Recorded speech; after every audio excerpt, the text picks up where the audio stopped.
Retirement. The golden years. Sounds nice, doesn't it?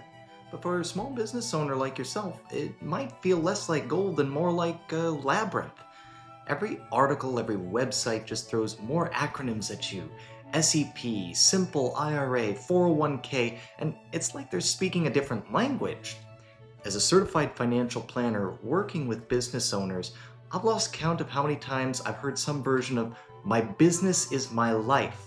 And you've struck out on your own, you've planted your flag, and now your business is thriving, which is great. But you want to figure out how to make a retirement plan work for you.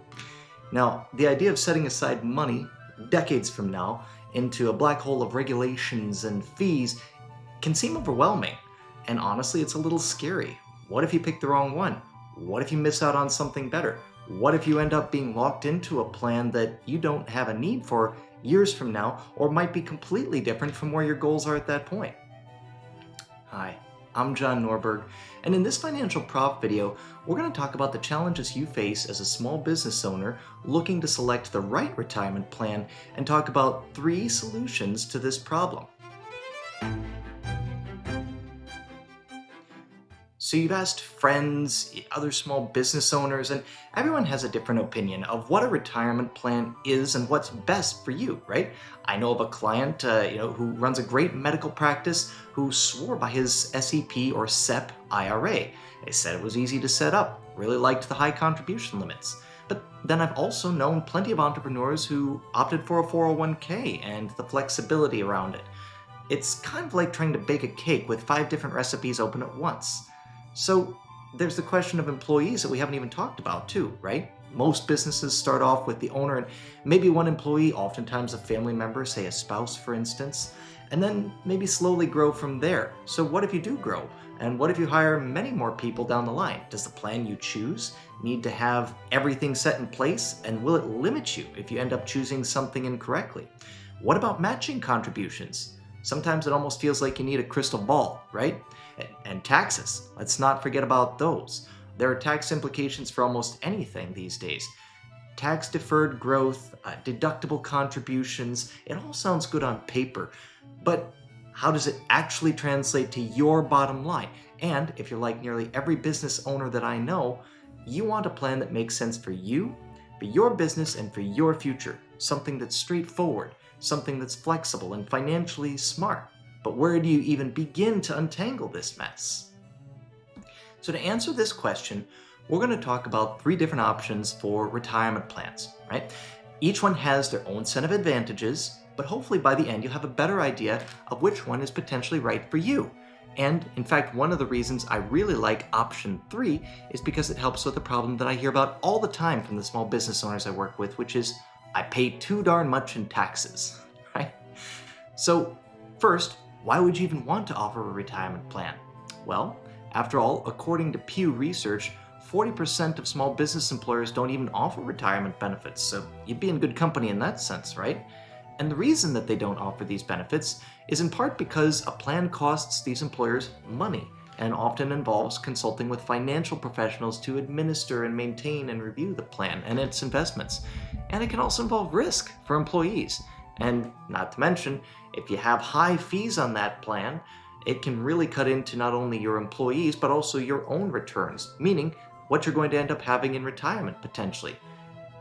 But to quote Pew Research even further, they cited a study done by Gusto, a payroll and employee benefits platform, and they found that offering a 401k plan can actually lead to annual savings for a business of up to $100,000 or more in reduced costs from employee turnover. Employees with access to a 401k are also almost 1/3 less likely, on average, to leave their current employer in any given month during their first year on the job. As if that weren't enough, in a recent Society for Human Resources Management survey, they found that the second most popular benefit for employees was in fact a retirement plan, and it was only beat out at the top spot by health benefits, because employees really want health insurance, but right after that, it seems they also like having a retirement plan, right?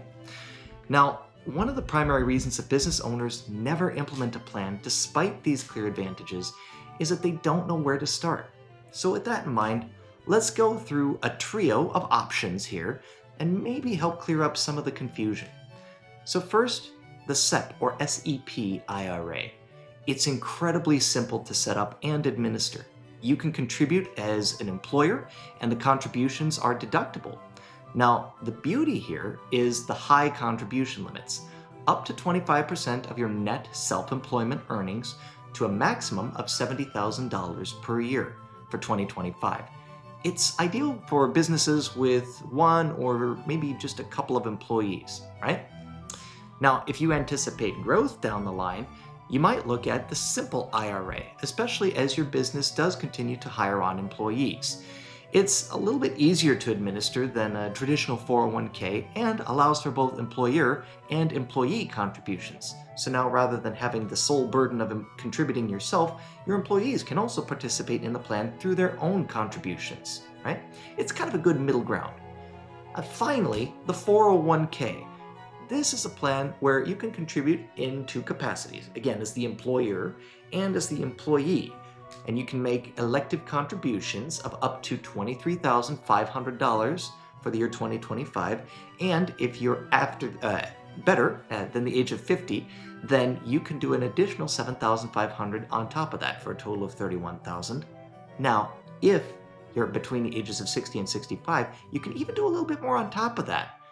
But the other thing that you can do with a 401k is through employer matching / profit sharing is bring that total all the way up to $70,000. So you can actually get as high through utilizing a 401k along with the profit sharing and match to get right up to that same level, that $70,000 max per year. In addition, it's a little bit more flexible too on restrictions for newer employees or how that matching contribution actually works or what the eligibility criteria are.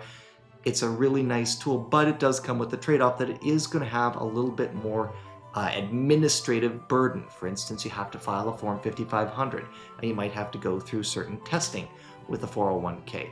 It sounds a little scary, but usually there are partners such as a good third-party administrator, a good financial advisor, and a good record keeper who are going to help you take care of those pieces, right?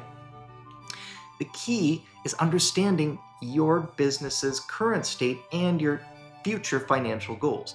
Are you looking for maximum simplicity now?